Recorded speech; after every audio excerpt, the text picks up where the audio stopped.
Ahoy Rum Explorers, I'm Nia and today we're touring Brix Distillery here in Sydney, Australia. Yes, we are down under, so come join me.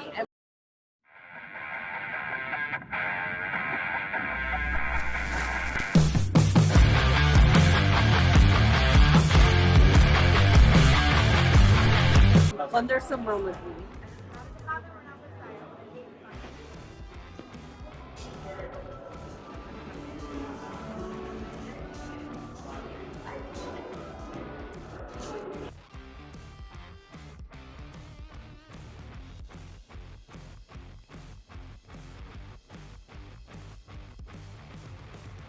We are founded by three guys. Had a pub formerly, and that kind of got where they wanted it to be.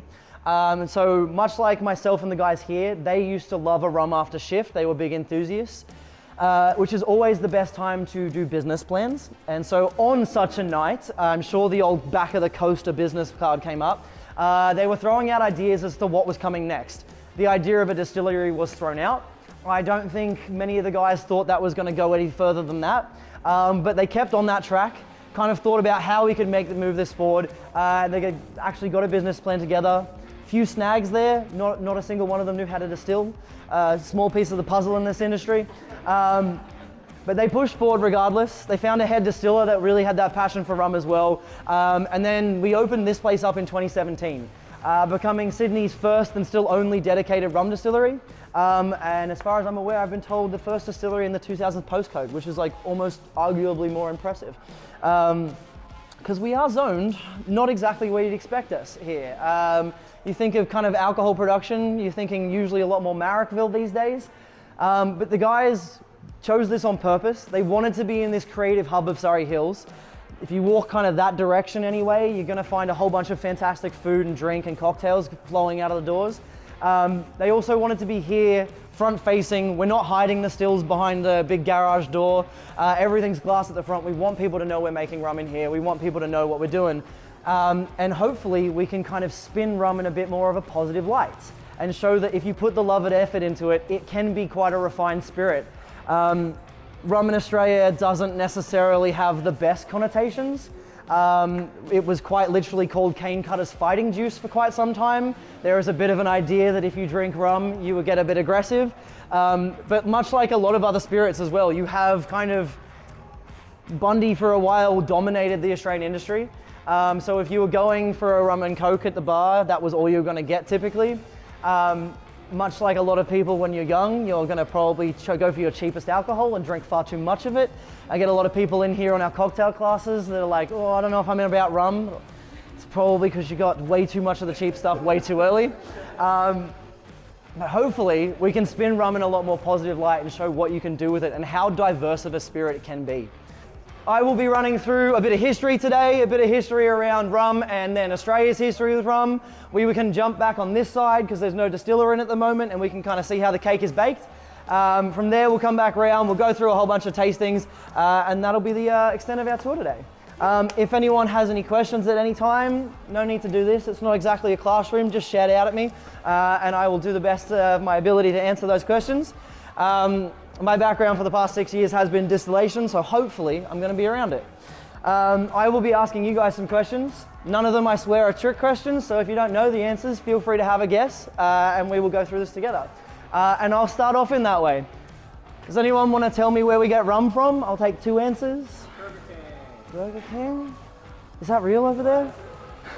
Molasses, 100%. Cane being the original part of that. Anyone want to have a guess of where we get rum in the modern sense? What location? Yeah, Caribbean. We definitely think of it as a Caribbean spirit. So rum, like using cane to make a spirit, has been around for a very long time. We have references as far back as Sanskrit text to using sugar cane to like distill it and make a spirit. You have documents from like Cyprus in the Middle Ages was a fantastic cane growing region. There is a delegation of them taking a bottle of rum to the land of Rus. If anyone's been to Sweden, they have the Vasa Museum there. It is like the best snapshot we have of a 15th century ship, and there are bottles of rum on that. So the idea of rum has been around for quite some time, or at least using sugarcane to make a spirit. But we definitely think of, in the modern sense, rum is a Caribbean spirit. We get to that through some not so fun means. You have a bunch of European powers pushing into the New World. They are taking colonialism with them in full strength. They find all of these islands through the Caribbean that are absolutely rife with sugarcane. And their eyes start rolling with just little dollar signs. Sugar at the time is literally worth its weight in gold. So finding these islands is a massive boon. So you have these guys pushing in, sectioning off and trying to like get their own little slice of the pie. As they're doing that, unfortunately, they are quite usually either enslaving the populace or bringing slaves over from Africa. And then from there, they are starting up plantations and getting this sugarcane to really bolster its growing rate. The problem with that is we want the sugars out of the sugarcane, but if you cut sugarcane down, it's going to go off really fast. It has high bacterial content, high hydration in there. Mold loves to get in there and really eat away at it. Same thing if you crush that cane. The juice also is going to go off really fast. It starts to wild ferment pretty quickly. So in order to get our sugar out of there, we're going to have to refine it. So as soon as these plantations come in, we have refineries starting to move into the area. And the way we refine sugarcane is we're going to crush it, get that juice, and then boil it. When we're doing that, we're going to remove some of that like water concentration. We're going to kill off a bunch of that bacteria. And more importantly, we're going to crystallize the sugar structures within there. From there, we'll put it into a centrifuge, split that apart. We're going to get our raw sugars, and then we're going to get this other substance, this kind of black tarry substance that we call molasses. Molasses is, at the time, completely a byproduct. There's really no use for it. It's pretty much just getting put in barrels and chucked out the side door of these refineries. And so you have the people working these refineries and plantations, as said, oftentimes enslaved, taking whatever the hell they can get. So they're grabbing these barrels and wild fermenting them. Much like we kind of get mead through Europe, they're just letting that open to the natural yeast in the air to come in, get attracted to the sugar content, and start that fermentation process. We have a few examples of them trying to push forward that fermentation process. One of them was adding human excrement. We don't do that in rum anymore. That is why the toilets here are so damn far away. We need that degree of separation. From there, we're going to be doing some distillation techniques on it, and that is where we get that modern sense of rum. It's going to be a molasses-based distilled spirit. Anyone want to tell me what the next step after we make an alcohol is? Drink it! Hey, there we go. So you have these guys, once they've made this spirit, they are imbibing. And you have, obviously, a lot of plantation owners and refinery owners realizing what is happening, and they are seeing that this is something they can capitalize on. So we're going to start retaining all this molasses, keeping it for ourselves. We pull in distillation techniques from Europe. We set up some of these like old school Caribbean distilleries. Guys like your Deepaz, your Mount Gay, your Angosturas, all these kind of synonymous brands through the Caribbean. And some of them have been running since like the early 1600s through to today. Very long-standing brands. And then we get rum kind of starting to boom. It is because we are making so much damn sugar, because that is where our money is, and we're securing our trade routes to make sure we can get that back to Europe and get all of our cash. That means we are making a lot of molasses, therefore we're going to use that to make a whole bunch of rum. Rum kind of booms out from the area, it's in abundance, but one of the ways it really kind of pushes into the world is it joins the Navy. The British were pretty early adopters of rum into their Navy. They were using a few spirits beforehand. One was gin, one was brandy. English being typical English, as soon as they saw an option to drop brandy, they did. Historically, they have never liked giving the French money, so it's very on brand for them. But it wasn't just the English that were going to be bringing that on. Alcohol is going to be pretty much on all ships at the time. Does anyone want to have any guesses as to why? It's almost no wrong reasons. It doesn't go off itself. It's shelf-stable. Say seasickness. Yeah, for sure. I don't know if it helps. It is definitely a medicinal tonic. So when we're going to have rum on ships, we're going to have the idea of cutting it with lime juice. Lime juice is going to stave off scurvy, high vitamin C content. If you are in the British Navy a bit later, they are cultivating like quinine bark in India. You put that into a tonic. That is a fantastic for staving off malaria. So you're going to be using alcohol definitely as a health tonic. If your doctor ever tells you you need to be drinking less, there's an argument to be made there. Any other guesses? Trading, yeah, 100%. Using it as a trading commodity, it's fantastic. What was this one? Wages, yes, definitely. So we're going to be using it as wages for sailors. You'll be getting typically like 2 cups of rum a day. So in that, you're going to be getting your like food, board, and your rum as your wages. There is obviously no point to having a whole bunch of like daily pay on a ship. So that's usually going to be held when you get back to your port of origin or your embassy. You're going to be collecting that. We're going to be using it as ballast in the ship. Those barrels behind you are all quite evenly weighed out. So you can use that to weigh your ship out quite evenly, which is pretty important in naval warfare. One of the most pragmatic reasons we will be using it on board the ships is that at the time we are using black powder or gunpowder to fire all of our cannons and guns, etc. If that gets wet, it will not fire. So you are kind of up shit creek in this massive hotbed of activity. So on board the ships, you're going to be keeping your alcohol at Navy strength. Navy strength is going to be 57% or above. So 57% or above, we count as like high proof. High proof alcohol will just like push water to the side. Anything that's more about that like 70%, that is just straight up flammable. So you're going to take that black powder, dunk it into your alcohol, and that is now going to be fireable again. Which is going to be pretty handy in this massive trade war area. At the time, we do not have sanitation standards like we do now. There is no drinking barrel and gunpowder barrel. They are the same barrel. So these guys are quite often probably ingesting flecks of gunpowder. If you go to the like liquor store and you see like a gunpowder gin, that's where it gets its kind of naming heritage from. But these guys are also they are ingesting Navy strength alcohol as that 2 cups of rum a day. So if anyone's heard of like sailors being pretty big drinkers, you can imagine why. This is going to be stuff that's like at least 57% or above. That is going to raise your tolerance pretty damn fast. Sorry? Yeah, I'm sure it's probably not good for you. But we will then have rum starting to push out into the world. This is kind of the starting to like the globalization process happening. Rum makes its way to the 13 colonies being set up in America. The British are going to take it into India as well. India has some fantastic cane-growing regions, so they start producing. And then Australia's colonial history is obviously the British as well. So they are the ones that bring it to here. Rum has a pretty storied history within Australia. We count it as our very first currency in the country.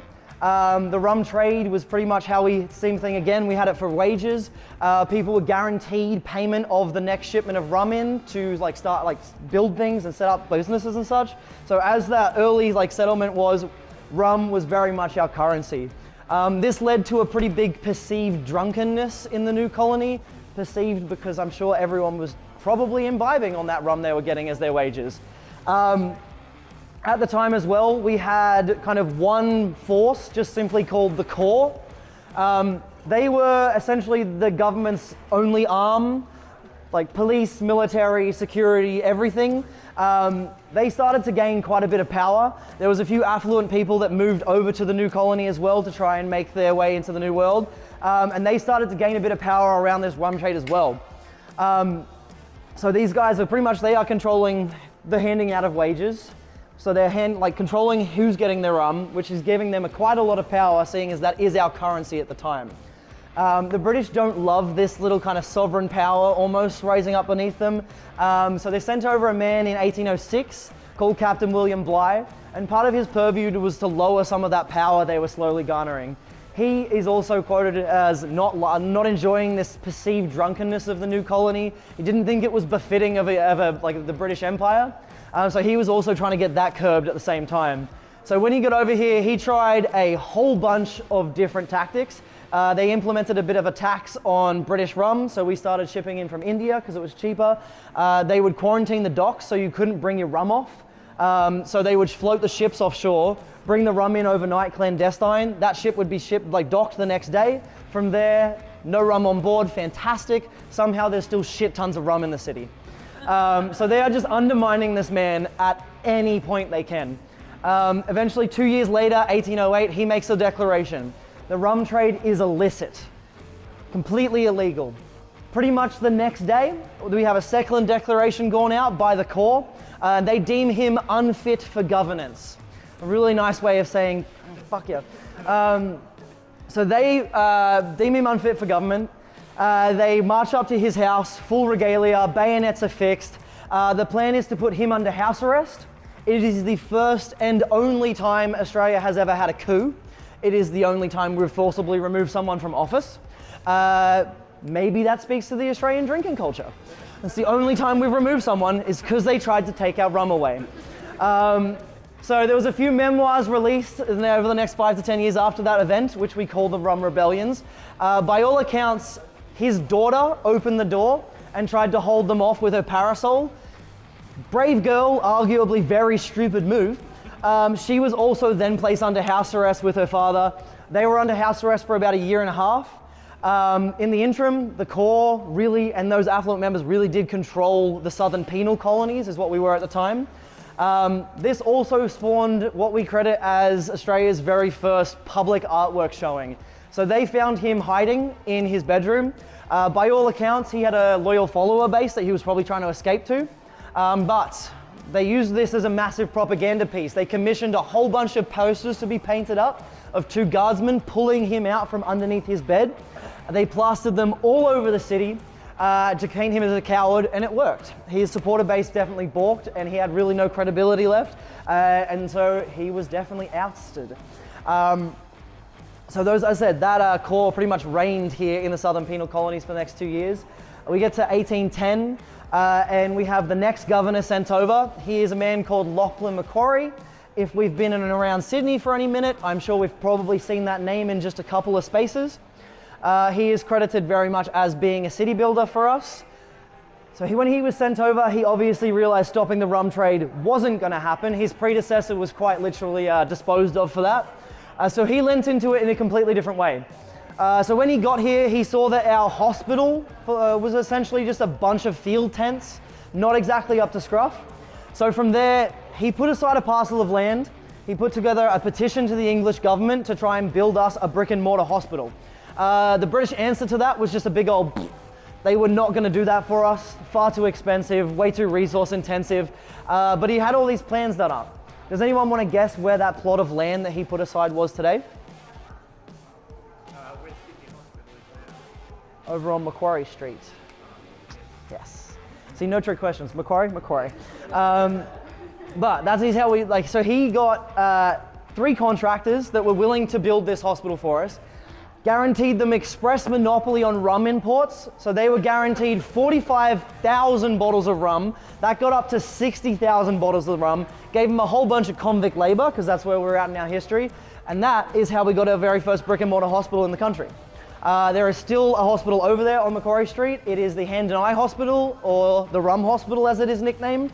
So that, hey, we got something positive out of that rum trade in the end, despite just a kind of countrywide drunkenness. We kind of time skip forward a bit. We get a little bit more civilized, if you can believe it. Currency is introduced. You have a guy heading up to just east of Brisbane. Now we have kind of colonies all the way along the east coast, and he purchases a parcel of land in 1862 and plants our very first cane crop. So from there, the next 2-3 years, that's growing. 1865, he harvests our very first cane ever grown in Australia. And he is very much that pioneer for the next 15 years. He brings in a refinery, helps a whole bunch of other people start their own plantations and bring in some refining techniques. Eventually, he actually sells everything, dismantles his refinery, moves back to the UK, and is quoted, "I will never touch another piece of cane in my life." So profitable enterprise for him, but clearly not an enjoyable one by the end. But over the next 40 years, the cane industry in Australia takes off. It loves the tropics up there. It absolutely loves our heat and the water content. There is a whole bunch of trouble that comes along with introducing cane in this country, but that's a whole other arc we can go down. But it really takes off up there. So it kind of, once we have these plantations moving in and the refineries moving in next to them, we're going to have distilleries moving in to take advantage of all this molasses. And that's where we get some of these classic Australian brands, like your Bundabergs, your Husk, your Ben Lee, all these guys moving into the area and starting kind of Australian alcohol production. From there, we kind of time skip forward a little bit again. We get to kind of a federation-ish. And the government's really not sure how to treat distillation in this country. So they take a consultation with the biggest players at the game at the time, and that is going to be Bundaberg. And so they kind of create a snapshot of what Bundaberg's doing as to what Australian distillation is going to look like. We don't think it's a malicious thing, but it definitely helped Bundaberg out by kind of cutting a whole bunch of competition off. And that's kind of how we get this idea of certain laws around distillation. But that really kind of locks in Queensland as this rum capital of Australia, despite Sydney's very rich history with rum. If anyone's been up to northern Queensland or just kind of Queensland in general, you, I'm assuming, would have seen cane. It is almost unavoidable. That's where all my family is. It's almost daunting at times, just traveling through between my uncle's house to my grandma's house. You'll have cane twice the size of your car at times, and you just can't avoid it. But the cane industry up there kind of locks it in. And we have been able to find one Sydney rum that was made historically. It was not commercially available. It was made by the CSR factory that closed its doors in 1982. So before then, they were making one rum. It was called their executive rum. Does anyone want to have a guess as to who it was for? Yeah, they weren't exactly creative in their naming culture, were they? But that was pretty much the only Sydney rum we've been able to find through a bit of history.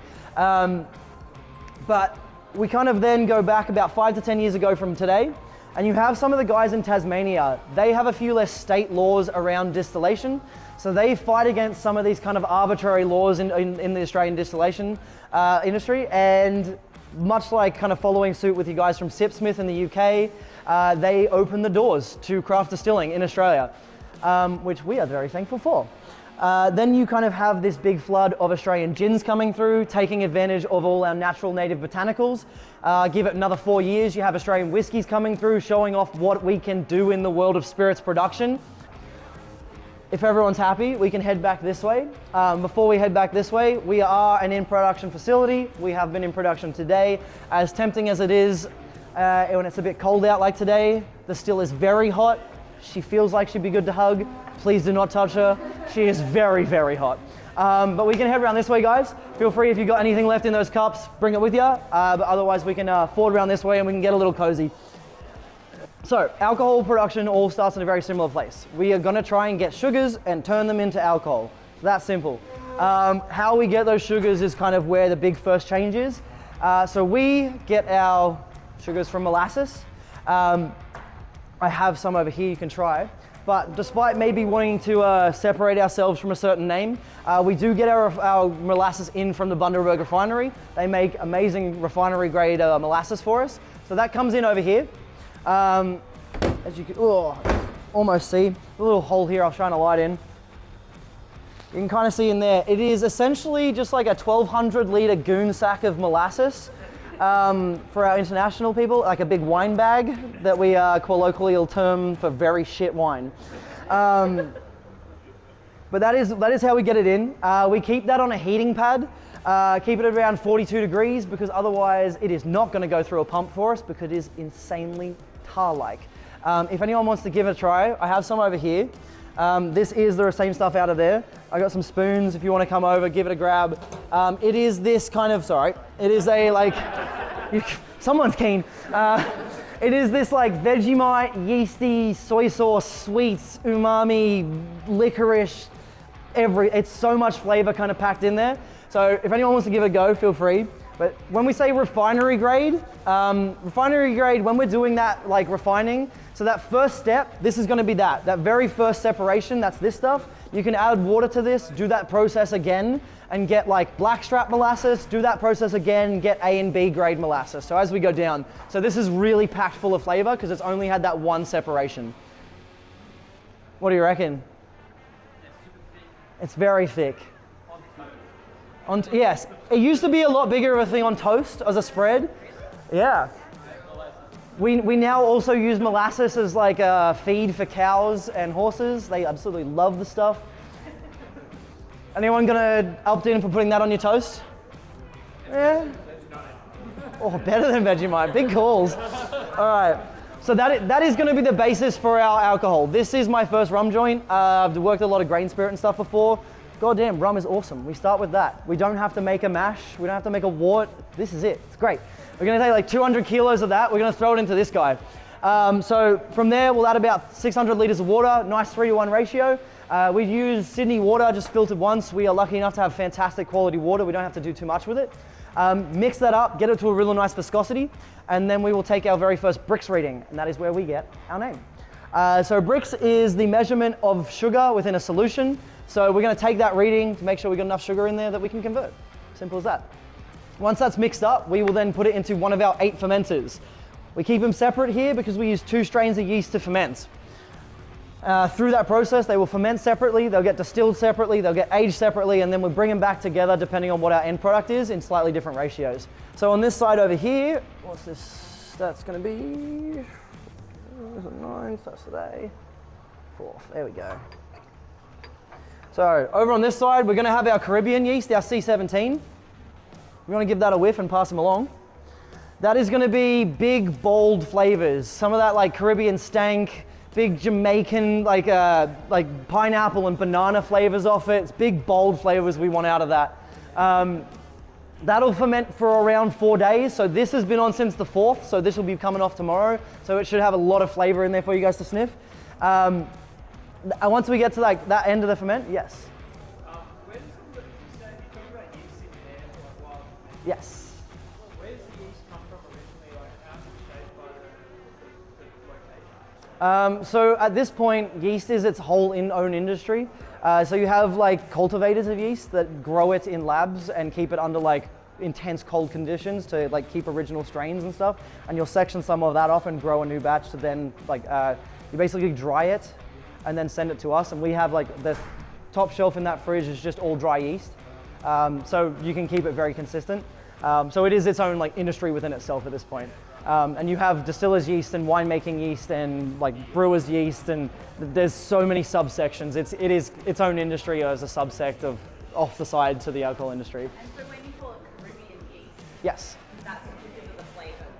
Yeah. So it is C17. That is the Caribbean. Like that is it. That is what it like essentially what it is. Yeah, right. So that's what we have on this side. That'll take like 4 days to ferment. End up around that 9 to 11% mark. All done there, sweet. And then on this side, we have champagne yeast. Literally the same stuff they use to make champagne in Champagne. So you're gonna get, this has been on for a couple of days, should be all right. There we are. Can we pass them in? Yes, because it's not actually champagne. I'm just referencing the yeast in the place, which is actually why I say it twice, because I'm like, they're a bit of assholes, aren't they? But yeah, so that, we're going to use champagne yeast on this side. That'll take about 5 to 7 days to ferment, bit of a longer ferment time. It's going to be a bit more softer, a bit more buttery notes. By the end of the ferment, you'll get this like distinctive wine quality off the nose of it. So hopefully through that, you can see that the different yeasts are going to give out different flavor profiles. There is about 16 types of alcohol, so different yeasts are also going to convert into slightly different amounts and percentages of those alcohols. We deem one of those fit for human consumption, which is our ethanols. What do you reckon? Is there a favorite between the two off the nose? First one, second one, yeah. First one's a little bit further in its ferment, so hopefully there's a bit more flavor. If anyone is particularly keen, you can try it. I will just say there's a reason why molasses beer hasn't taken off. It's not, honestly, some people really like it, but like this stuff, because it's towards the end of ferment, a lot of that sugar's gone, so you almost get this like salty, like kind of yeasty Vegemite flavor, which is very strange. But as we add the yeast in, it is a biochemical reaction. Yeast is alive, it wants to eat, its diet is exclusively sugars. So it's going to move through that mix, seek out the sugar content, and literally convert that by consuming it into alcohol for us. So as it dives through, it'll seek those out, and as it's consumed enough sucrose, it will bud off a new cell. That cell will always be smaller than the original, and that's how we're going to get that growth rate and then eventual die-out rate, because eventually it gets too small, it can't birth another one off. We'll have the ABV rising as it's kind of moving through and converting for us. And as like through that process, we are going to get gas. You can see these like buckets down here are going to be burping off gas, and we'll get a bit of heat build up as well. If these are only about 900 liters or so, if we had a lot bigger tanks, you need to like run water around the outside to make sure they're not getting too hot. Lucky enough, these aren't going to build up too much heat for us. But that's kind of going to be our like stage one of how we are going to change that flavor into our rums. So stage one is really the quality of the molasses. Stage two is going to be our yeast and our fermentation process. From here, we will take it into the still, and that's going to be our kind of step two for us, which we can go check out the still. This is Molly. She is a very hard-working girl for us. She's actually at the moment on a bit of a holiday. So usually she's in production 6 days a week. At the moment, she's in production 5 days a week, so I'm sure she's very thankful for the breather. She's a hybrid still for us. So what that means is essentially the base here is going to be a pot still, very classic for all of those kind of aged spirits. And then what makes it hybrid is this column. That's brakes not on. Is the column that is attached in tandem here. So each of these face plates, there's going to be like a plate in there. As the vapor rises into it, it'll recondense, and then as the general temperature keeps going, it'll re-vaporize, hit the next one, and every time it's doing that, it's going to be pure, like getting a higher ABV by leaving behind some of that stuff we don't want and just getting those ethanols through each time. From there, it'll push through into the condenser. That is essentially just an inner and an outer jacket. Through the center, our vapor is going to run. Around the outside, we're going to run cold glycol because we don't want to waste water in this country. Then that'll push through into the barrels for us. But we will do 2 distillations. First one is going to be our big wash run, a big stripping run. So we'll take that ferment, we'll bring it over here, and we will just run it through, stripping everything from the ferment. So that is going to pull through pretty much everything. We're going all your ethanols, your methanols, your acetones. There'll be sulfates in the mix. By the end of the run, you'll have the like little low-fat content floating over the top. We're literally separating everything out. That is going to be called our low wines. That'll get us up from that 9 to 11% up to about like 30 to 40%. Sorry, and we'll do about 300 liters of that. So we're going to lose a bit there. If anyone's heard of like American moonshiners sending themselves blind, that is typically because they are doing one run, cutting that with maybe not the cleanest water. That means we're going to have a whole bunch of those compounds in there that are going to sever the connection between our eyes and our brain. And that is where we get the term blind drunk. Wow. Oh, I love a collective groan. Thank you. From there, we're going to take those low wines. Those low wines will begin going back into the still, and that will be our spirits run. Our spirits run will go through in the same way every time. It's going to go in 3 parts: heads, hearts, tails. The heads is going to be the first stuff off. We know it's going to be the first stuff off because it's all the stuff with the lowest vaporization point. So it's going to be some of those like methanols and acetones pushing through. The first 5 liters or so, the guys will capture, proof right down, and then pretty much tip that away. That is a whole bunch of poisons we do not want. The next 20 liters or so, they will capture. We know when we're going to be changing over to our hearts through kind of like taste, smell, temperature, and volume. So the guys keep it pretty consistent. They know once they've got that 25 liters or so, we're going to be pushing over to our hearts. You can also like smell and taste that changeover as it's happening. And then as we are hitting 78.3 degrees, that is when our ethanol is going to vaporize. So we know that's going to start pushing through the system. And that is going to be the start to our hearts. Our hearts is our capture point. That is going to be all those sweet ethanols that we want to get and put in barrel. Depending on what our end product is, kind of changes how we treat that capture point. If it's going to be a new make spirit that doesn't get aged, we might do a bit more of a succinct cut. It'll be at a higher ABV because we want to make sure that like other percentage in there is less, so we know what's in it, because it's not going to be going in barrel. If it's going to be an aged spirit, we can widen that. You actually do want some of those kind of stringents in there to use for flavoring compounds in the barrel. So we'll usually pull that out, get about 120 to 150 liters. So out of one ferment, we're not getting a whole lot, but that end product is going to be some fantastic sweet ethanols for us. As we've pulled off that capture point, we've captured all those ethanols we want. Our ABV is going to be dropping down. Our temperature is going to be rising. We're going to be getting towards the vaporization point of water, which is there we go. You'd be surprised how many people like feel like they're on the spot with that, and and yeah, I'm going to be pushing towards that. That's going to be when we swap out to our tails. Tails is going to be the most amount of the mix, honestly. There's nothing particularly wrong with it, but we're not going to use that for our end product. It's totally drinkable. If you had like a standard like single drink of that heads, that is gonna give you possibly the worst hangover of your life. The tails is not gonna do that. It just doesn't present the flavor profile that we want. Rum tails, especially ours that I found, hard to describe, is almost like a papery taste and texture. I've had one of the distillers here call it wet cardboard. I don't know what he's been doing in his life to try wet cardboard, but hey, tasting notes is tasting notes. But from there, those tails we will capture, recombine with our heads.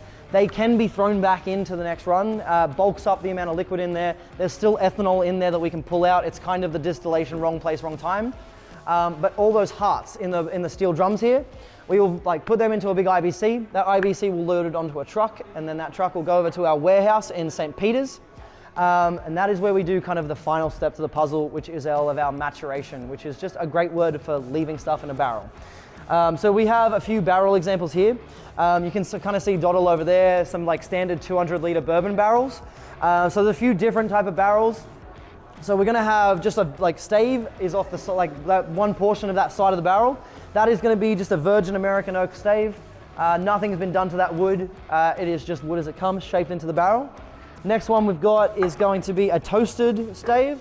So when you're in the cooperage, they will put that over a low heat. That is going to caramelize the wood sugars in there.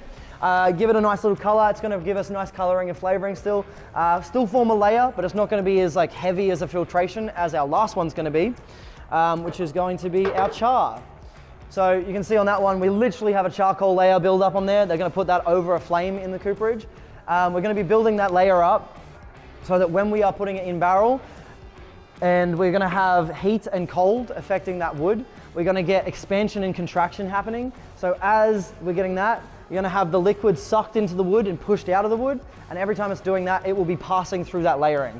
So every time it's going to be doing that, charcoal especially is a fantastic like natural filter. It is going to take some of those compounds in there and make them inert, and then round them out and use them as flavoring compound, which is very important. Aging them in all three or just one specific? Whole broadband. So we do a whole bunch of different stuff. Most of our core products are going to be toasted barrels. So we do toasted barrels. They're very predominant in the wine industry, which means that we can get our barrels from the Australian wine industry, which just kind of fits our brand of trying to keep things very Australian. Means that pretty much, so outside of those wine barrels, all of our barrels have had Australian spirits, beer, wine, something else in it beforehand. X something. Yeah, pretty much all of our stuff is going to be X something. It's multitude of reasons, fits the brand. It means also our casks are coming pre-seasoned, which is something a lot of, like a whole bunch of distilleries will be doing themselves. They'll be seasoning barrels, as well as just like cost effectiveness. Shipping, I mean, America is one of the biggest barrel producers. You got you guys and the French kind of giving the yoke for it. But shipping barrels over from America can be pretty damn expensive. But the Australian wine industry typically only use their barrels a few times, which means there's a whole bunch up for grabs because we have, I mean, one of the regions is quite close to here in the Hunter, which means we have a pretty decent relationship with some wine growers and like over there, which means we can kind of try and get a decently steady flow of Australian barrels in. Yeah, but that's kind of, yeah, we will predominantly age in the toasted stuff. We do have a whole bunch of char. We have a whole bunch of like different like spirits and beer and like ginger beer, etc. Whole bunch of different stuff in there that we do use. The guys, that's kind of that third part where we can impart flavor. Barrel can be very important on how that end flavor comes out. It's also where we're gonna get our color from. The vaporization process will not pull color through. Everything that comes through should be damn clear. So if you're going to get a colored spirit, it's gonna be either because it's aged or there's an additive in that, or like maceration. The guys will then put everything into barrel. As it is aging, they will be taking tasting notes. Each of those barrels will have a code assigned to it. That code will link up to a document that they can go and check to see, what flavor notes they want to do when they want to do the next batch. So if they go through and they do kind of the whole range of flavor profile on the wheel, they'll pick out those flavors that they want. They'll do a little small batch for us, see how that goes, upscale that into a large one, then bottle that, ship that back over to me, and then that means I can pour it for you guys next. Any questions on this side of things? When you're aging your barrels, is it in a temperature control zone? Or No. is it completely So it's not completely in the elements. It is inside of a warehouse, but it's not temperature controlled. So Sydney, we are pretty damn lucky actually. We have this like little temperament climate here that really doesn't push outside of Sydney. So if you go north or south, the climate is different to what the city is here. Because we have two harbors essentially, either side, we have this like really decently controlled temperature zone. So it means that we do get the heat, but we don't go too high typically, and we do get the cold, but we don't go too low typically. So we don't have to keep it within too much of a zone. It really does a lot of the work for us in that, which is lovely. And that is kind of a very distinctly Sydney thing, which is rad. What size barrel? Everything.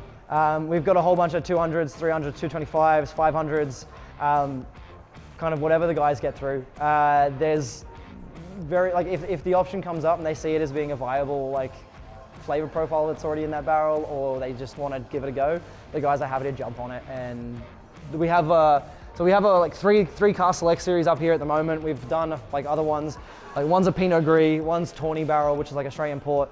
We do have like an IPA one. We got a few more coming out as well. So the guys will play with the barrels and what that will do on that that creative side of the barrels all the time, which is awesome in terms of like, it means they can do this, pump this out, and then also see what like happens on this side completely. And last but not least, what's your aging?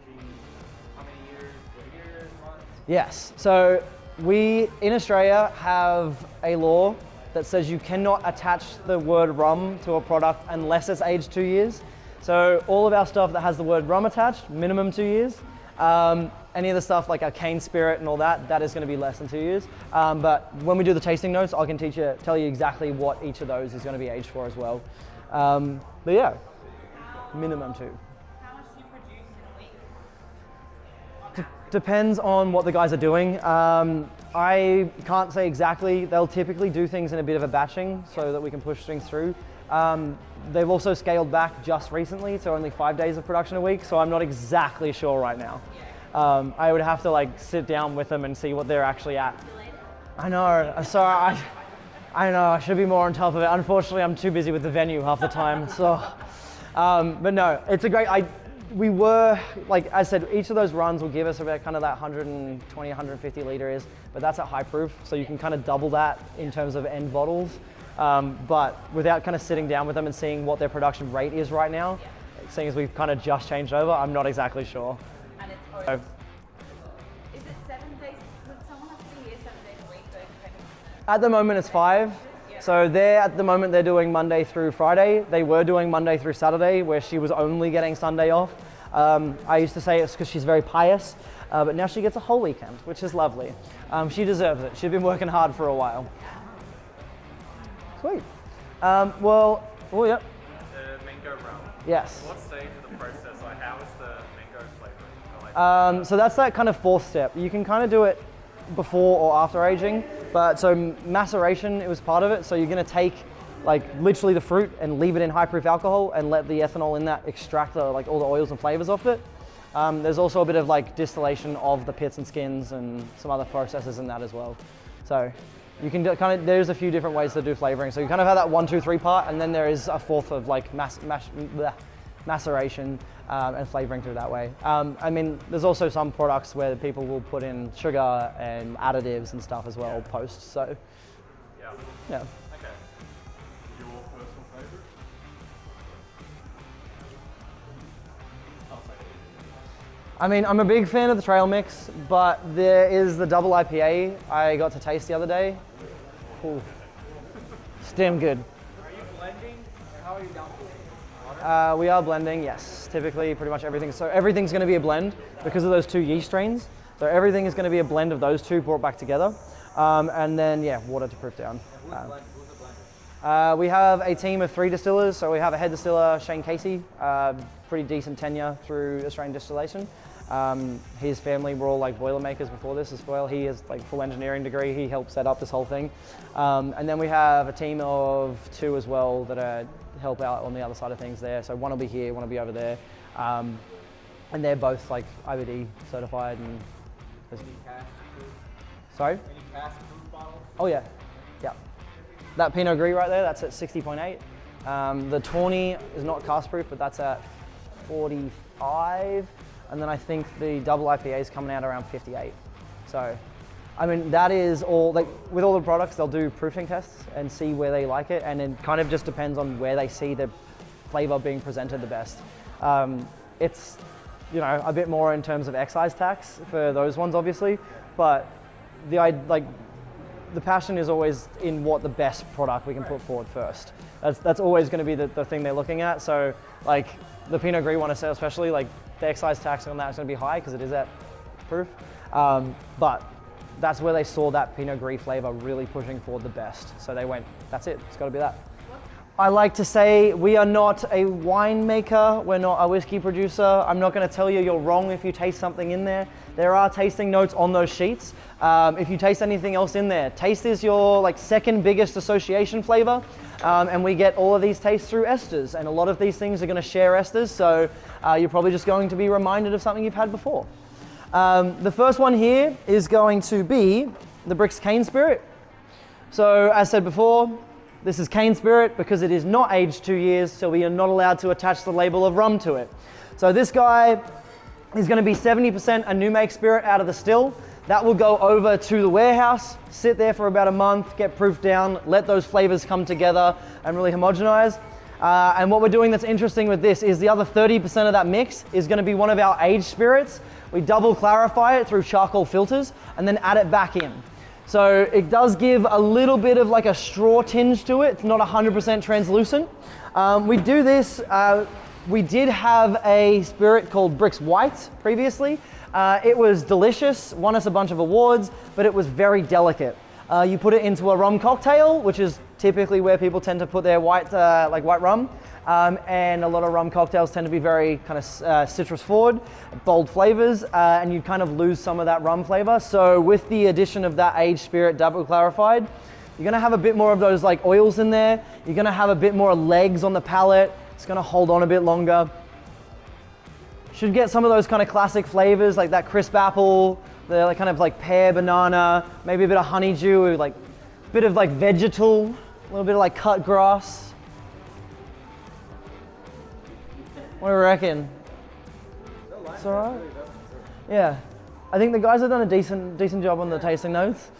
And it's not like a standard, you know. No. It's hard to get. I think they've done a pretty good job. It's typically, especially the unaged stuff, can be a little bit harsher. But I think they've done a good job to get it relatively like soft on the palate too. It's still, you get that nice rum hit, but it doesn't really burn too much, which is lovely. Like rum sweetness up forefront, pushing through to that kind of like green, more vegetal stuff there. You guys all right? Put our Australian rum. So this is a pretty big statement piece for us. In terms of being able to produce an aged spirit, you have to be around for a while. So we will be hitting our 5-year mark in the next couple months. So about 4 or 5 months ago, we hit the point where we have finally had enough product in barrel, enough of that product ready to go, where we could launch our very own aged product. Before that, we were shipping in some rum and kind of custom blending that through. That has been scrapped. We are now 100% Australian produced, which is lovely. Very simply put, Australian rum. There is no age statement on this guy because it is a blend. So we're going to take anywhere from 2 years to 4.5 years and blend those back together. That does mean our head distiller has to do a few more tastings, but that is a sacrifice someone has to make. It is a tough gig, I tell you. In that, we're going to have very kind of classic rum flavors. You're going to get those kind of toffee notes, caramels, oakiness, some of that vanilla. This is going to be bit more of that sipper, but hopefully showing the kind of diversity that rum can do in total. This is, I mean, the whole core range, the top 3 we'll do today, but especially this one really kind of showing off that rum can be a fantastic sipper. It can hopefully sit in that same category as your whiskeys. It's a fantastic cocktail spirit. It's also a fantastic mixer. There is absolutely nothing wrong with a rum and coke, but hopefully if we're doing something like this, we need a little like, instead of like this much Coke, we can do like this much Coke. So we, yeah. See, there we go. Well, we're not gonna hate on a rum and Coke. It's a staple for a reason, you know.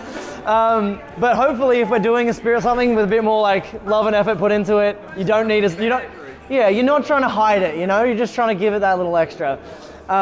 What do we reckon? All right, eh? I think the guys have done a really good job with this guy as well. Just kind of presenting kind of what we think like a bit more of a higher, hopefully tier Australian rum can be, and showing what we can do with our production. No sugar at all. No. Not added in, nothing's added in on the back end. So there is on the spiced, Yeah. and I will 100% tell you, no, that is all natural rum sweetness. It's with those, so this one is a lot more of that, like the cane spirit is a lot more of that champagne yeast. Whereas like as we go into the aged stuff, we kind of twist that percentage and like play with that. So you get a little bit of that like softness, butteriness out of the champagne yeast, but then we start moving into some of those kind of more bold flavors on that end, at end of the C17, like Caribbean yeast. But that is all like natural rum sweetness. So how big is your warehouse for your barrels? Not that big. We have two of them. One's in Marrickville, one's in St. Peters. Whoa. Honestly, I think the warehouse would probably be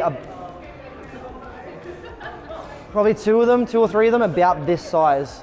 It's not massive, but obviously play Jenga and get everything in there. Well, I mean, when are you gonna start doing barrel feeding? So Tours. we are actually in the process of trying to onboard investors. I think they're looking at hopefully opening another distillation space, and that'll have a bit of a better kind of warehousing attached to it. So we're actually over in a like warehousing complex over in St. Peters. So it's not exactly a great kind of tour on that end of things. I have chatted to, like we've talked about. They don't care about the location. They care about the barrel. Yeah, exactly. It's just, I think it's definitely something we can look at. Maybe might have to crack the whip on the production guys. Maybe keep it a bit cleaner. Ask the question. Tidy the forklift away and stuff, you know. So we use like real cinnamon out of Sri Lanka rather than like cassia. Cassia is kind of that flavor that we tend to associate with cinnamon. The like real cinnamon is going to be a like thinner quill. You can kind of see there's a. If anyone actually, you want to, they can pass that along. Is cassia, sorry, question, cassia is Chinese cinnamon, isn't it? You can still get it through India. I'm pretty sure. It's just the whole Sri Lankan one is like 95% of where real cinnamon grows. So If you look up cassia bark, it comes up as Chinese cinnamon. I think I think there's a couple you can get, as far as I've been told by my last distillery. We had to cassia bark on a cocktail now. Yeah, it's pungent. It's a sticky one in the It's first glass. honestly, it smells great. So it was grapefruit, cassia bark, that Yeah, nice. and green. Hell yeah. So that's gonna be the cinnamon in there. Another one of our classics we'll do, I'll pass down as well, is going to be our vanilla beans. So we get vanilla beans in from Queensland. The guys will then pretty much cut the vanilla beans up, throw them into high proof alcohol for 2 days straight. The hands start to cramp up, but they walk away smelling fantastic. So, you win some, you lose some there. With each of these botanicals, we will be aging the spice rum for that kind of 2 to 3 year period, pull it out, put it into steel drums, and then leave these botanicals in that steel drum with it. Each of them is going to be left separately and then blended back together. And they're each going to have their own specific amount of time that they're in those barrels with the high proof alcohol. So some of the stuff can go for a few months, it's not going to sour or bitter. And then some of it's going to be a couple days because we really don't want it to go too bitter. So really, it's kind of very select on how long each one's going to go. This one's my favorite to sniff. It's damn good. This is from Queensland? Yes. You guys grow vanilla? That's what I have been told, is we get it from production in Queensland. But it smells so good. So good. So that stuff has been pulled out of the rum.